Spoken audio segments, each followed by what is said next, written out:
নমস্কার বন্ধুরা, মধ্যবিত্তের হেসেলে আপনাদেরকে স্বাগতম। আজ দেখাচ্ছি গাটি কচু দমের একটা সুন্দর নিরামিষ রেসিপি। প্রথমে গাটি কচুগুলোকে বাজার থেকে এনে সুন্দর করে ধুয়ে একটা কড়াইয়ের মধ্যে গাটি কচু আর সেই একই সাইজের আলু আমি আধ ঘন্টা থেকে 35 মিনিট সেদ্ধ করে নেবো। ওই গাটি কচু আর আলু যেন একই সাইজের হয়, তাহলে দেখতেও সুন্দর হবে আর একই সাথে সেগুলো সেদ্ধ হয়ে যাবে। গাটি কচু আর আলু আধ ঘন্টা সেদ্ধ করার পরে আমি ঢেকে দেবেন, ঢেকে সেদ্ধ করবেন।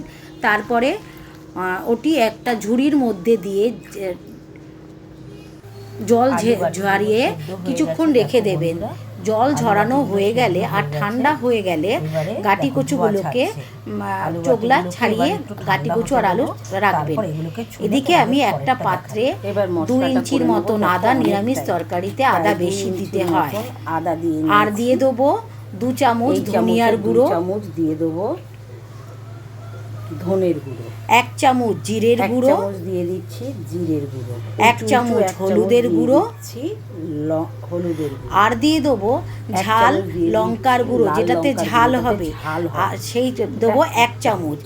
আর তরকারিতে একটা সুন্দর কালার আনার জন্য দিয়ে দেবো এভারেস্টের তিখা লাল, যেটাতে ঝাল হবে না কিন্তু কালারটা সুন্দর হবে। আর দিয়ে দেবো 1 চামচ চিনি আর স্বাদ মতো নুন, আর দিয়ে একটা ঘন এবার সবগুলো একবার মশলা তৈরি করে রেখে দেবো, মিক্সারে করে রেখে দেবো মশলা। এদিকে একটা ছোট পাত্রে কড়াইতে সম্বাদ দেওয়ার জন্য রেখেছি সাদা জিরে, একটা শুকনো লঙ্কা আর 2টো তেজপাতা। অন্যদিকে আমি কড়াইটা ওভেনে বসিয়ে দিয়েছি। কড়াই গরম হয়ে গেলে দিয়ে দেবো 2টো তেজপাতা, জিরে আর শুকনো লঙ্কা। যখন কড়া থেকে ওই শুকনো কড়াইতে ওগুলো ভাজা হয়ে ধোয়া ছাড়তে থাকবে, তাতে দিয়ে দেবো সরিষার তেল পরিমতন। সরিষার তেলটা একটু বেশি দেবে, নিরামিষ তরকারিতে তেলটা একটু বেশি লাগে। তেল যখন গরম হয়ে যাবে তখন ওভেনটা একটু কমিয়ে নেবে, কমিয়ে নিয়ে দিয়ে দেবে ওই গোলানো মশলাগুলো, যেটা আমি আগে থেকেই তৈরি করে রেখেছি। গোলানো মশলাটা দিয়ে কড়াইতে ছেড়ে দেওয়ার পরে কড়াইটা কষতে থাকবে। কষতে কষতে যখন কড়াই থেকে তেল বেরিয়ে আসবে মশলার থেকে, দেখো যেভাবে দেখছি এভাবে নাড়তে থাকবে। নাড়তে নাড়তে মশলার থেকে যখন ওপরে তেল ভেসে আসবে,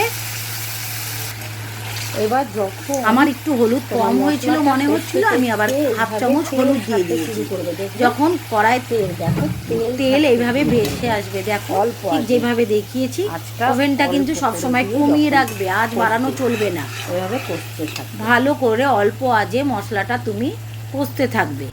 কষতে কষতে যখন তেল এইভাবে উঠে আসবে তখন আগে থেকে ছুলে রাখা আলু আর গাটি ওই কড়াইয়ের মধ্যে আমি দিয়ে দেবো। এটা আলু আর গাটি কচুর দম। কড়াইয়ের মশলার মধ্যে আলু আর গাটি দিয়ে দেওয়ার পর ওগুলোকে ভালো করে নেড়ে চেড়ে হবে।